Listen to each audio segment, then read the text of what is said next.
بسم اللہ الرحمن الرحیم۔ آج کی ویڈیو میں ہم آپ کو بتائیں گے کہ محرم اور غیر محرم کسے کہتے ہیں۔ محرم اور غیر محرم یہ دو رشتے ہیں۔ محرم وہ رشتہ جس سے ہمارا نکاح ناجائز ہے، یعنی کہ ہمارا نکاح محرم رشتے سے کسی بھی صورت میں نہیں ہو سکتا ہے، اور غیر محرم رشتے ایسے رشتے جن سے ہمارا نکاح ہو سکتا ہے۔ محرم رشتوں میں بہن، ماں، بیٹی، پھوپھو، خالہ، ساس، دادی، بھانجی، بھتیجی رشتے، یعنی کہ ان رشتوں سے ہمارا نکاح کسی بھی صورت میں جائز نہیں ہے، اور ان سے ہم بات چیت بھی کر سکتے ہیں۔ اور دوسری طرف غیر محرم رشتوں میں ہماری بھابھی، چاہے سگے بھائی کی بیوی ہو یا کسی اچھے دوست کی۔ اس کے علاوہ پھوپھو کی بیٹی، خالہ کی بیٹی، ماموں کی بیٹی اور ماموں کی بیوی، یعنی کہ ہماری مامی، چاہے سگے ماموں کی بیوی ہو یا سوتیلے کی، وہ بھی ہمارے لیے غیر محرم ہے۔ اس کے علاوہ ہمارے ہمسایوں کی بیویاں، بہنیں، مائیں اور ہمارے چچا کی بیگم اور بیٹیاں بھی ہمارے لیے غیر محرم ہیں، اور تائی کی بیٹیاں اور بیویاں بھی غیر محرم ہیں، اور کوئی بھی مسلمان لڑکی جس سے ہمارا نکاح ہو سکتا ہو وہ بھی ہمارے لیے غیر محرم ہے۔ اور غیر محرم رشتوں سے ہم نہ تو بات کر سکتے ہیں اور نہ تو ان کو چھو سکتے ہیں۔ یہاں پر یہ بات بھی واضح کرتا چلوں کہ چاہے کوئی پاکستانی ایکٹریس ہو یا انڈین یا پھر کوئی ہالی ووڈ کی، چاہے وہ غیر مسلم ہو یا مسلم، وہ بھی غیر محرم ہے۔ لیکن شیطان آپ کے ذہن میں وسوسہ ڈالے گا کہ وہ تو انڈیا میں رہتی ہے، تو پھر آپ اس سے شادی کیسے کرو گے، یا کہ وہ تو پہلے ہی شادی شدہ ہے۔ لیکن یہ صرف شیطانی وسوسے ہیں، ان کا حقیقت سے کوئی لینا دینا نہیں ہے۔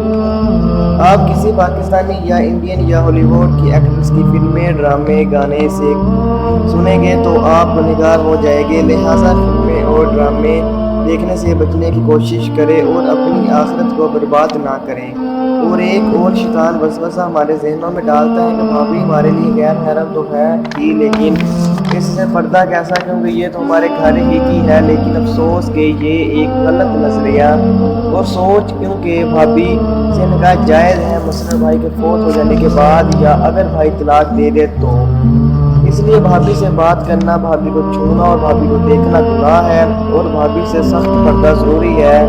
آپ صلی اللہ علیہ وآلہ وسلم کی حدیث مبارکہ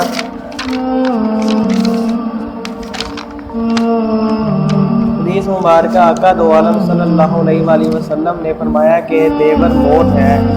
اس حدیث سے ہمیں یہ پتہ چلتا ہے کہ دیور سے اتنا ہی پردہ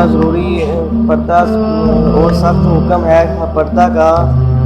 اگرچہ دیور کے لیے یہ حکم ہے تو جیٹھ کے لیے بھی یہی حکم ہے۔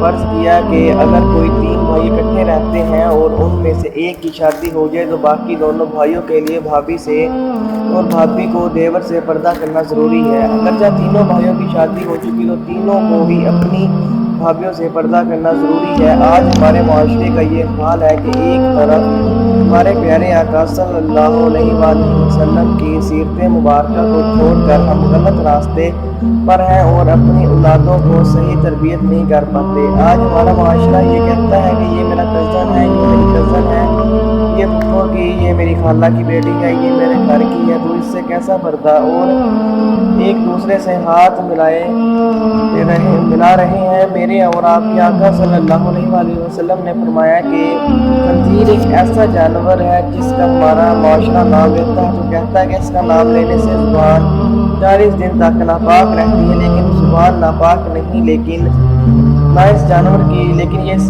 کی ناپاکی کو ظاہر کرنے کے لیے یہ لفظ استعمال کیا جاتا ہے۔ آپ صلی اللہ علیہ وآلہ وسلم نے فرمایا کہ خنزیر ہو اور خشک کپڑوں کو ٹچ ہو جائے تو کپڑے ناپاک ہو جاتے ہیں، اور فرمایا کہ خنزیر اور گندگی سے بھرا ہوا ہو اور پھر کپڑوں کو ٹچ ہو جائے تو اس کا کپڑوں کو ٹچ ہونا اتنا برا نہیں جتنا کہ کسی غیر محرم کو ٹچ کرنا۔